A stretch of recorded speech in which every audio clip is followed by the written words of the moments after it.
Hello बच्चों। NDA NDA NDA मैं इस वजह से ऐसा स्टार्टिंग कर रहा हूँ बिकॉज अब हाइप बनना चालू हो गई है क्योंकि अप्रैल में आपका पेपर है।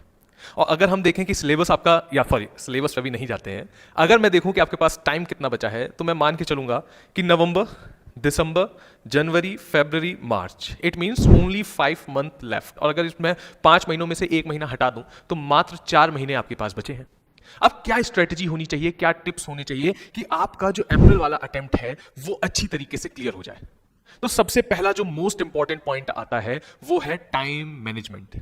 मैं आपको बता रहा हूं, देखो इस वीडियो में हम 3 बच्चों को टारगेट करते हुए चलेंगे, 11th, 12th एंड ड्रॉपर। देखिए 11th के पास और ड्रॉपर के पास टाइम है क्योंकि 11th में आप टाइम निकाल सकते हो एनडीए प्रिपरेशन के लिए, और ड्रॉपर के पास सिर्फ एक ही टारगेट है, that is to be NDA.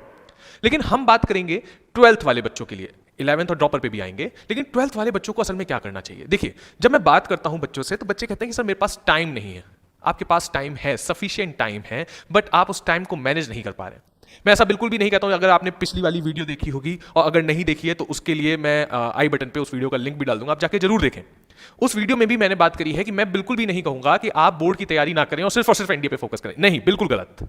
लेकिन बोर्ड के साथ साथ एनडीए की तैयारी करें। खुदा ना खास्ता भले ही मैं कह रहा हूं 0.1% अगर आपका एनडीए नहीं निकलता है, but you have an extra edge कि आपने अच्छे से तैयारी करी है तो आप अगली बार निकाल सकते हैं। बट जब बच्चों की ये साइकोलॉजी बनने लगे कि सर अभी तो हम बोर्ड पे फोकस करेंगे but next year I will definitely crack NDA exam, so बेटा इतना आसान नहीं है। बिकॉज अगर मैं बात करूं कितने लाख बच्चे फॉर्म भरते हैं, around 5 to 6 lakh student form भरते हैं, और कितने क्वालिफाई करते हैं, ओनली एंड ओनली 8,000, और you can say that 7,000 to 8,000।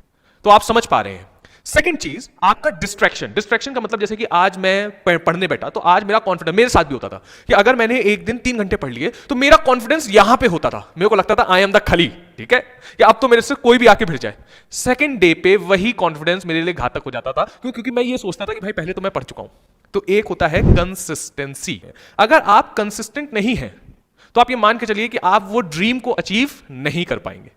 Next है दैट इज रिसोर्सेज। रिसोर्सेज का मतलब क्या है, जैसे कि अगर मैं बात करूं, कोई भी आप कोचिंग में पढ़ो, ऐसा नहीं कह रहा हूं कि मैं यहीं पे आप पढ़ो, कोई भी कोचिंग में पढ़ो, कहीं भी पढ़ो, आप उस टीचर पे बिलीव रखिए कि वो टीचर आपको जो प्रश्न दे रहा है, जो क्वेश्चन दे रहा है, वो टीचर ने पहले एनालिसिस करी होगी, एग्जाम को पढ़ा होगा, एग्जाम को देखा होगा, तब वो आपके सामने ये प्रश्नों को रख रहा है कि सर अब आप इन तरीके के प्रश्नों को लगाइए तभी आप क्वालिफाई करेंगे। क्यों मैं ऐसा कह रहा हूं, क्योंकि मेरे भी गुरु कहते हैं, मैं आपको भी कह रहा हूं क्या, कि किसी भी एग्जाम को क्रैक करने के लिए 10 बुक्स की आवश्यकता नहीं होती है। लिमिटेड रिसोर्स पे अब जब भी आप चलेंगे तो आपका एग्जाम 110% बच्चों क्लियर होगा ही होगा। नेक्स्ट पॉइंट है दैट इज सिलेबस। अब ये सिलेबस कैसे काम करें हम, जैसे कि अगर मैं बात करूं, हमारे पास अराउंड 10 सब्जेक्ट्स हैं। अब इन 10 सब्जेक्ट्स पे एक प्रॉपर आपकी स्ट्रेटजी होनी चाहिए कि किस सब्जेक्ट को हमको कितना टाइम देना है। जैसे कि मेन सब्जेक्ट यदि हम बात करें तो आपका हो गया मैथ्स एंड हो गया आपका इंग्लिश। जीएस पोर्शन की यदि हम लोग बात करें तो मैंने पिछली वाली वीडियो में बताया है कि PCB, physics, chemistry and biology, आपको पहले प्राथमिकता इनको देनी है and rest of the subject को लेटर ऑन प्राथमिकता आपको देनी है। कोशिश करना है कि सिलेबस आपका जल्द से जल्द कंप्लीट हो। सिलेबस कंप्लीट करने के बाद अब जो मेन चीज आती है and that is question practice. Question practice का मतलब आपको उसी एनवायरनमेंट के थ्रू, मैं अभी यहां पे पिक्चर लगवाऊंगा तो आप देखेंगे कि हमारी कोचिंग में बच्चों ने उसी एनवायरनमेंट में प्रॉपर तरीके से एग्जाम कंडक्ट करवाया था, एग्जाम दिया था, उनको बेनिफिट देखने को भी मिला है।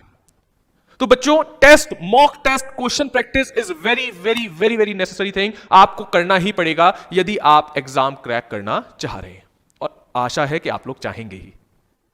तो बस इस वीडियो में मैंने आपको यही समझाने का प्रयास किया, क्योंकि 5 महीने बचे हैं और आप ये मत सोचिएगा कि 5 महीने बहुत लंबा समय है।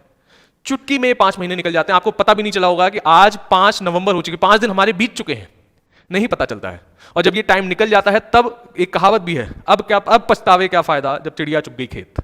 तो उस स्टेज पे मत आइए कि हमको पछतावे का मौका मिले। और माता पिता को देखो, मैं आपको बताऊं तो मैं स्टूडेंट में हमेशा कहता हूं कि स्टूडेंट लाइफ में जो सबसे बुरा वर्ड होता है हिंदी का, वो होता है काश।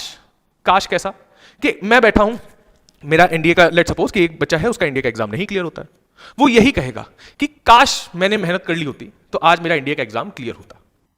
तो काश ये जो वर्ड होता है ये अपने जुबान पे नहीं आना चाहिए, और ये कब नहीं आएगा, जब अपन पूरी मेहनत करेंगे। होना ना होना वो टीचर के हाथ में है और भगवान के हाथ में है।